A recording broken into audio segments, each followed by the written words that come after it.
Lily said 3 words, and those 3 words, soft, steady, and finally ending everything, made Kane regret everything for the rest of his life. When she looked at him in the pale morning light of the penthouse they once called home, her eyes no longer burned with anger or begged for love, but held only a calm certainty as she whispered, "I choose me." In that moment the room seemed to tilt, memories rushing into Kane's mind too late to stop what was coming. Lily turned away from him and toward the door, carrying with her years of sacrifice, compromise, and forgiveness that he had taken for granted. He wanted to speak, to shout, to beg, but the weight of all the moments he had failed her pressed down on his chest like a heavy gravity, pulling him back through time to every promise he broke, every time he was absent and explained it away, every time he told himself he'd make it right tomorrow. And tomorrow never came because Lily had been strong enough to hold the family together, while he chased success, validation, and ego, convincing himself that providing for them was the same as being there for them. Now as she walked past the framed photos of their children, past the couch where they once laughed until dawn, past the window that looked out over Genoa City's cold and indifferent skyline, Kane realized with a terrible fear that the city itself seemed to be watching her leave, as if Genoa City knew it was losing one of its truest hearts. Lily paused only once at the threshold, not to look back at him but to breathe, to steady herself, because this wasn't weakness, it was resolve. Kane saw then that she had already mourned this marriage long before today. The tears he expected had already been shed in silence on nights when he was gone, on mornings when she woke up alone, on anniversaries that passed with excuses instead of flowers. The front door closed with a soft, final click that echoed through Kane's bones louder than any scream. He stumbled forward too late, calling her name into an empty space that still smelled faintly of her perfume, still held the warmth of her presence but not her. Outside, Lily stepped into the crisp air of Genoa City with her suitcase in hand, the city lights reflecting off her eyes as she felt fear and freedom collide inside her chest. Because leaving was terrifying, but staying had been killing her slowly. As she walked down the steps into a waiting car, she didn't cry, because those 3 words had already set her free. While inside the penthouse, Kane collapsed onto the couch, memories attacking him without mercy. Lily supporting him when he lost everything, Lily defending him when no one else would, Lily believing in him when he didn't believe in himself. Now belief was gone, replaced by a truth he could not escape. Love neglected becomes love lost. Hours later the sun rose over Genoa City like nothing had changed. People rushing to work, deals being made, secrets being whispered. But for Kane the world had ended in 3 words, because regret is a patient monster that waits until it's too late. As days turned into weeks and Lily's absence became a constant ache, he saw her everywhere. In the boardroom chair she once occupied, in the park where they took their children, in the cafe where she laughed at his terrible jokes. Genoa City felt colder without her, harsher, as if the moral center she carried had left with her. News spread quickly, whispers curling through Newman, Chancellor Winters, and every corner of society. Lily Winters had left Genoa City. People speculated, judged, took sides, but none of them knew the simplicity and power of the moment that broke everything. It wasn't a fight or a scandal or betrayal that ended them. It was clarity. Kane tried to call, tried to text, poured out apologies that sounded empty even to his own ears, because regret without change is just noise.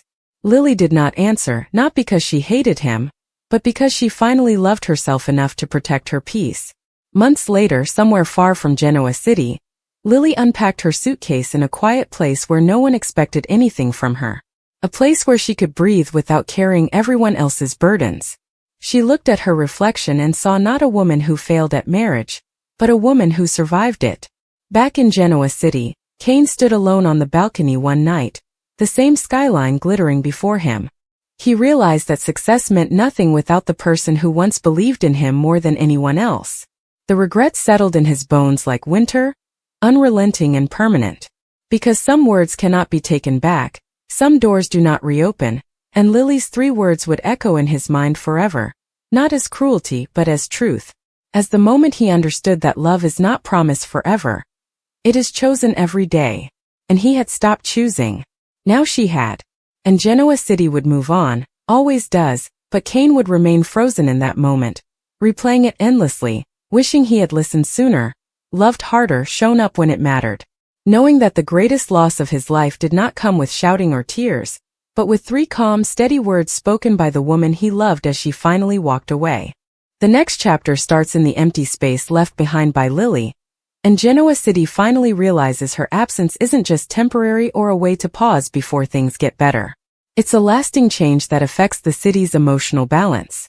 After Lily leaves, the city keeps moving forward, but Kane stays stuck in a kind of dreamlike confusion, walking through meetings he can't listen to and conversations that feel like random noise. He's haunted by the fact that Lily's silence is louder than any fight they ever had. Everywhere he goes, she's still there like a ghost that won't go away. The boardroom where her voice used to cut through chaos, the hallway where she would stop to tell him to come home early, the late-night office lights that once meant ambition but now feel like punishment. People around him watch him closely, some with sympathy and others with quiet judgment, because in Genoa City, when a woman leaves like that, it's never sudden. It's the result of years of tiny problems that no one saw. Kane tries to tell himself he can fix things, that big gestures and heartfelt confessions can change the past, but every unanswered message makes the truth sink deeper into his chest. Lily isn't waiting to be convinced anymore. She's finally at peace. Somewhere far away, Lily wakes up in a small, unfamiliar place with sunlight instead of pressure. Her mornings are quiet, and her thoughts are only for herself. For the first time in a long time, she doesn't feel guilty for resting, doesn't feel like she has to hold everything together, and doesn't feel the constant hurt of loving someone who stopped trying to meet her halfway. Even in her freedom, there's sadness because leaving doesn't erase love. It just changes it, turning it into something bittersweet and distant. She lets herself feel that sadness without letting it pull her back.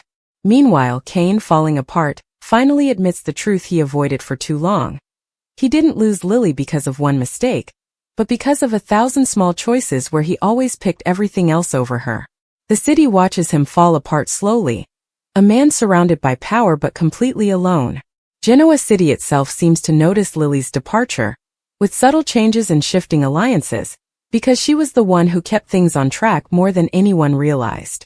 When Kane hears that Lily has turned down chances to come back and has planted roots somewhere else, something inside him finally breaks, but not in anger or denial. It breaks into a painful understanding.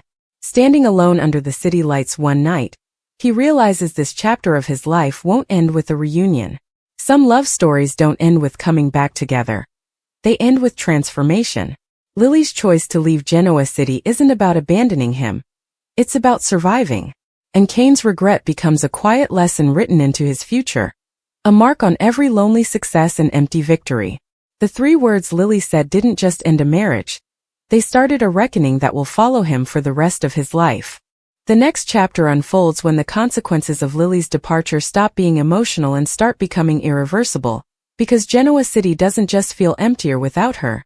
It begins to fracture, alliances once held together by her quiet authority unraveling as tensions rise at Chancellor Winters, where meetings turn combative and decisions feel colder, and Kane, desperate to prove he can still matter, throws himself into work with a reckless intensity that alarms everyone who sees him. Mistaking exhaustion for dedication and guilt for ambition, believing that if he builds something big enough it might drown out the echo of those 3 words. But every late night ends the same way, with him alone under fluorescent lights staring at his phone, rereading old messages from Lily like sacred text, realizing too late that she had been asking him to show up long before she ever walked away. And across the miles, Lily begins to rediscover herself in ways she never expected, finding strength not in power or recognition but in simplicity, morning coffee without rushing, conversations without tension, decisions made without fear of disappointing anyone. And though she misses her children fiercely and carries Genoa City in her heart like a scar that has healed but still aches, she knows returning now would undo everything she fought to reclaim. And when news reaches her that Kane is spiraling, that he's making aggressive moves, burning bridges, trying to rewrite the past, through control, she closes her eyes and feels sorrow instead of triumph, because she never wanted his destruction, only her own survival. While back in Genoa City, the truth finally hits Kane during a public moment he cannot escape, when someone casually credits Lily for a success he once claimed as his own, and the room goes silent as he realizes everyone knew the truth all along, that she was the backbone, the conscience, the steady hand guiding him forward. And without her he is exposed, raw, unfinished, and that night he goes home to a space that no longer feels like a home, surrounded by silence so thick it feels alive, pressing in on him until regret becomes physical, until he understands that love isn't lost in dramatic explosions but in quiet neglect, in choosing later too many times, and Genoa City, unforgiving and observant, begins to move on without Lily and without the man Kane used to be, reshaping itself around absence, because loss changes cities as much as it changes people. And as weeks pass, Lily receives one final message from Kane. Not a plea, not a promise, not an apology, but an acknowledgement, a simple admission that he finally understands, and she doesn't respond, not out of cruelty, but because closure doesn't always require words, and the chapter closes with Kane standing at a crossroads he can no longer avoid, forced to decide whether regret will define him or transform him, while Lily, miles away, looks toward a future that is uncertain but finally her own, knowing that leaving Genoa City was not the end of her story, but the moment she chose to start living it on her own terms. The final chapter arrives quietly, not with sirens or scandals but with a stillness that settles over Genoa City like the calm after a storm, because by now everyone knows Lily is not coming back, and Kane finally stops pretending otherwise, waking one morning to a truth that no longer cuts but aches deeply and permanently, understanding that this is what regret becomes when there is nothing left to chase, only to accept, and he walks through the city one last time with clear eyes, noticing details he once rushed past.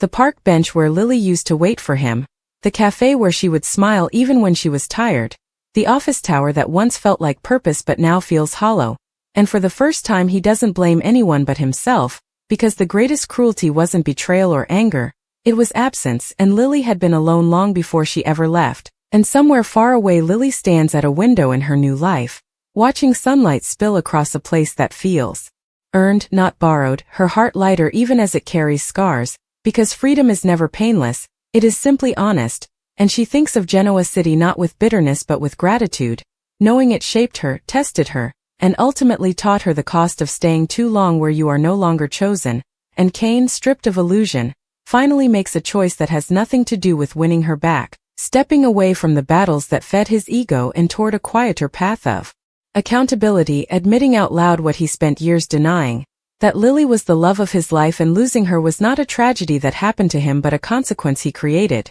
And the city marks this ending not with gossip but with a strange respect, because Genoa City recognizes reckoning when it sees it, and as time passes Lily builds something new, not perfect, not dramatic but real, surrounded by people who meet her where she stands, and sometimes at night she remembers Kane and feels a gentle sadness, not longing, because love does not always mean return, sometimes it simply means release, and back in Genoa City Kane lives with the echo of three words that never fade, not as punishment but as reminder, shaping every future choice, every moment he shows up when it would be easier not to, because regret taught him what love once tried to, and the story ends not with reunion or revenge but with truth, Lily choosing herself, Kane learning too late, and Genoa City bearing witness to a love story that did not survive, but mattered profoundly, because some endings are not meant to be fixed, only understood.